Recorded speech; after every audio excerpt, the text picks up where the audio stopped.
Hello friends, आज हम लोग शराब पीने के फ़ायदे के बारे में जानकारी लेंगे। क्या शराब पीने का भी फ़ायदा होता है या शराब से कोई फ़ायदा होता है? इसी मूल बिंदु को लेकर हम लोग आगे आज बढ़ेंगे। ठीक है, पिछली क्लास में हम लोगों ने क्या पढ़ा? शराब लोग क्यों पीना पसंद करते हैं, लोग शराब के दीवाने क्यों हैं। तो हमने इस वीडियो में शराब के फ़ायदे के बारे में बताया। शराब पीने से देश को क्या फ़ायदा है, लोगों को क्या फ़ायदा है। ठीक है, और इसके बाद हम लोगों ने पहले भी बात की कि 3 वीडियो हम लोग बात बनाएंगे शराब को लेकर, जिसमें फ़ायदा, नुकसान और उसके दीवाने को लेकर किया जाएगा। ठीक है, तो इस वीडियो में हम लोग क्या करेंगे? शराब पीने के फ़ायदे, शराब पीने के क्या फ़ायदे हैं। ठीक है,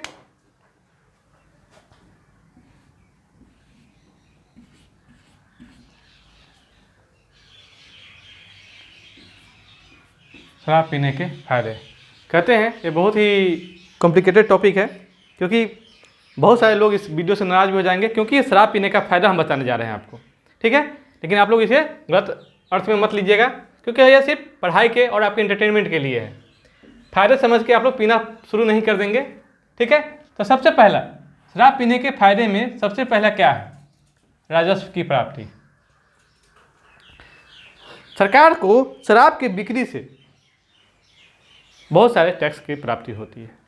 उत्पादन कर, वैट, जीएसटी, क्या कहते हैं उसको, ढुलाई कर आदि बहुत सारे ऐसे काम हैं जिससे सरकार को क्या होती है? आमदनी होती है।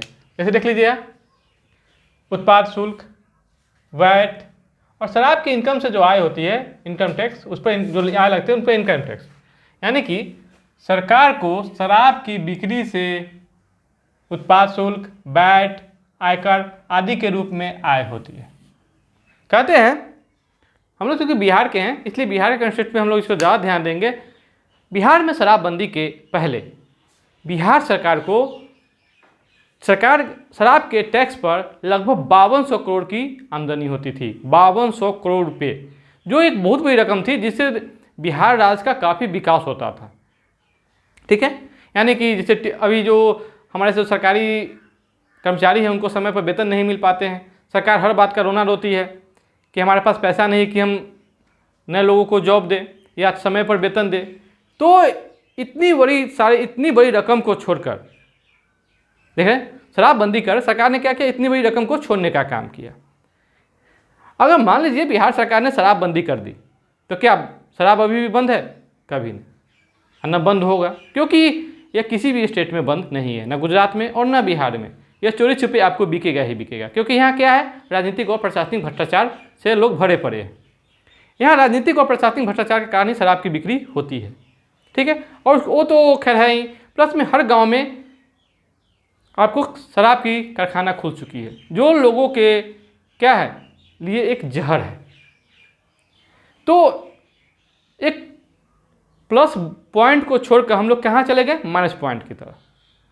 देख रहे हैं, प्लस पॉइंट से कहाँ चले गए? माइनस पॉइंट की तरफ। यानी कि शराब की बिक्री से जो सरकार को आमदनी होती थी, उससे हम लोग क्या कर सकते थे?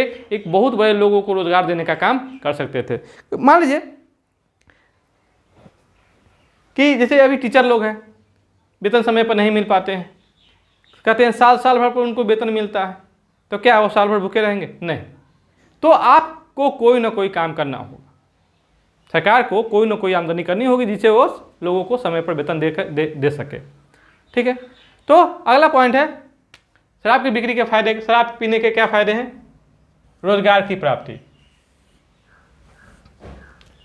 शराब के निर्माण में लोगों की जरूरत पड़ती है, उसकी ढुलाई में लोगों की जरूरत पड़ती है, उसकी बिक्री के लिए लोगों की जरूरत पड़ती है। जहाँ बिक्री होता है, जहाँ बनता है, वहाँ पहरेदारी होता है, यानी चौकीदार, उसकी जरूरत पड़ती है। यानी कि बहुत सारे लोगों को सिर्फ शराब के कारण रोजगार मिला हुआ है। बहुत सारे लोगों को शराब के कारण ही रोजगार मिला हुआ है, जो बिहार के शराबबंदी के कारण इतने सारे लोग बेरोजगार हो गए। ऐसे भी बिहार में क्या है? बेरोजगारी का स्तर काफ़ी ऊंचा है, लेकिन इतना होते हुए भी क्या हो गया? आपको 2 लाख जो प्रत्यक्ष रूप से रोजगार से संबंधित थे, शराब के रोजगार से, तो वो क्या हो गया? बेरोजगार हो गए। यानी कि बिहार में बेरोजगारी की संख्या बढ़ गई। अब अगला मूल पॉइंट है दवा निर्माण में प्रयोग। यानी शराब का उपयोग आपको दवा निर्माण में भी किया जाता है। बहुत सारे ऐसे दवा है, जैसे देखेंगे कफ सिरप, दर्द निवारक यानी पेन किलर, जो दर्द गोली होते हैं, ताकत की जो दवा होती है उसमें भी शराब का अंश होता है, पाचन की जो दवा होती है उसमें भी शराब का अंश होता है, मलेरिया की जो दवा होती है उसमें भी शराब का अंश होता है, सांप के काटने पर जिस दवा से इलाज किया जाता है उसमें भी आपको शराब का अंश होता है। यानी कि इतने सारे दवा जो हैं जिसमें शराब का उपयोग किया जाता है। अगर शराब बंदी कर देंगे तो इतने सारे दवाओं का क्या हो जाएगा, उपयोग नहीं होगा, बनेगा ही नहीं, क्योंकि बिना शराब का ये बनेगा ही नहीं। तो ये क्या हो जाएगा, लोगों को बहुत सारी समस्याओं का सामना करना पड़ेगा, क्योंकि बिहार में ऐसे भी मलेरिया का ज़्यादा प्रकोप रहता है। देख रहे हैं, बिहार में मलेरिया का ज़्यादा प्रकोप होता है। सांप के कटने से बहुत सारे लोग यहाँ मारे जाते हैं। ठीक है, तो ये देख रहे हैं हम लोग, शराब के जो उपयोग होता है वो दवा निर्माण में भी किया जाता है। अब आते हैं आत्महत्या की दर को कम करना, अगला पॉइंट।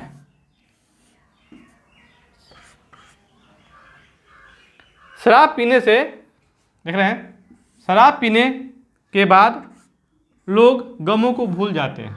ये आप लोगों ने मिलाया भी होगा कि जो लोग शराब पीते हैं वह गम को भूल जाते हैं, क्योंकि कहते ही लोग कि गम पिलाने के लिए क्या करते हैं, शराब को पिया जाता है। तो गम भूल जाते हैं, तो लोग क्या होते हैं, अपने आप को राजा समझते हैं। जो गम ही भूल गए तो राजा समझेंगे। राजा समझने के बाद क्या हुआ, कोई व्यक्ति आत्महत्या करेगा नहीं। कहते हैं जो व्यक्ति आत्महत्या की भावना से ग्रसित हो उसको शराब पिला दिया जाए तो वो आत्महत्या नहीं करेगा।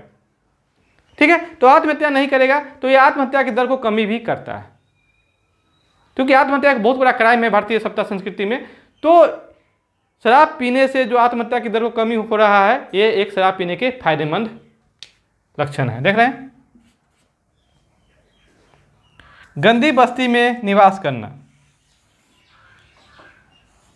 भारत में गरीबी का स्तर काफ़ी अधिक है। कहते हैं यहाँ अभी भी लगभग 20% लोग गरीबी रेखा के नीचे रहते हैं, और उनकी जो बस्तियाँ होती है काफ़ी मलिन होती है, काफ़ी गंदगी होती है, जो काफ़ी दुर्गंध युक्त होती है। वहाँ काफ़ी दुर्गंध वहाँ से आती है, यानी कि वह रहने लायक आपको वातावरण नहीं होता है।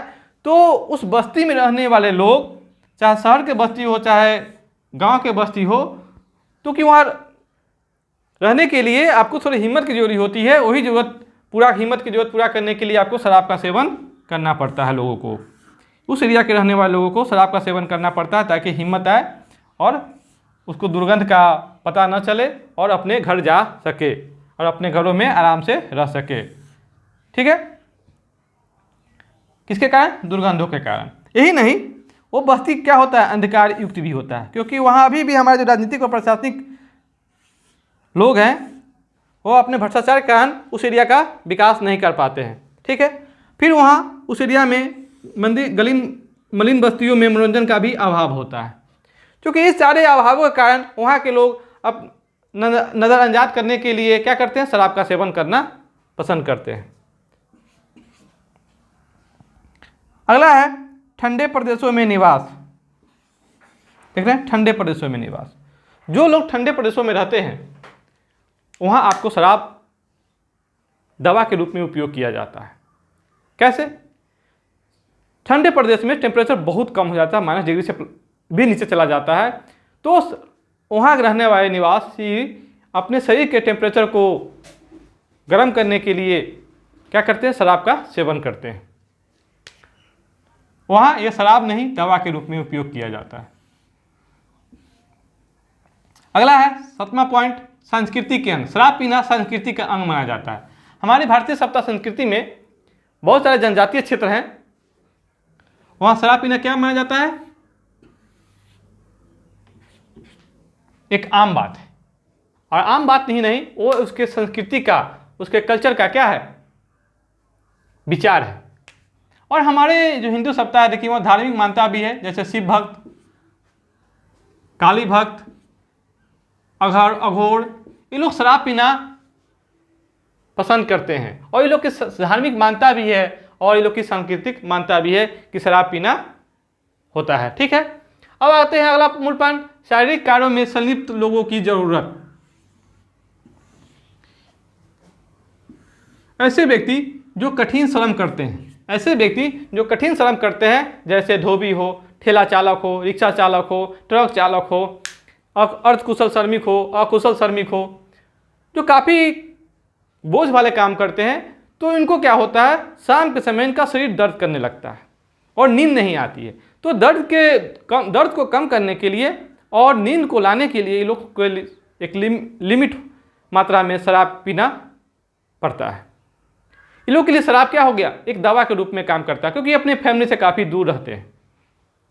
ठीक है, अगला है अस्वास्थ्यप्रद कार्यों में नियोजन। अस्वास्थ्यप्रद कार्यों में नियोजन, ऐसे व्यक्ति जो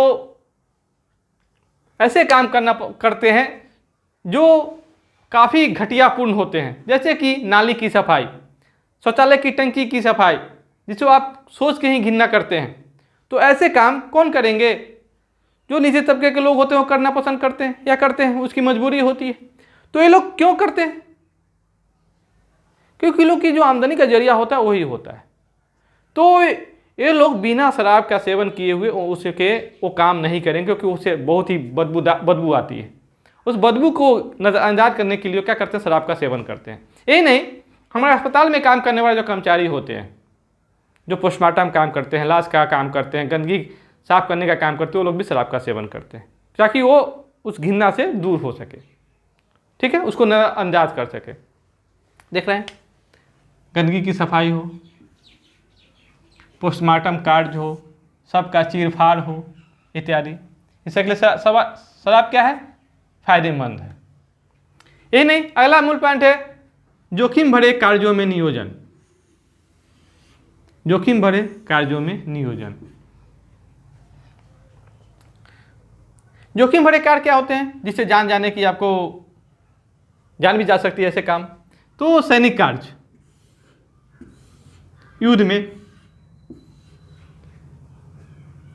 तो ये जो काम होते हैं, सैनिकों को शराब का सेवन हमेशा कराया जाता है। उन लोगों के लिए तो बहुत अच्छे से शराबें आती है जो उन लोगों को मुहैया कराई जाती है। तो ये शराब उन लोगों को क्या करती है, ताकत देती है, प्लस में उसको शरीर में उत्तेजना पैदा करती है, ताकि वो देश सेवा के लिए तत्पर हो सके, अपने पारिवारिक, अपने दोस्तों का गम क्या कर सके, भुला सके, ताकि वो देश सेवा के प्रति आपका ध्यान क्या कर सके, केंद्रित कर सके। इसीलिए वहाँ शराब क्या है, अति आवश्यक है।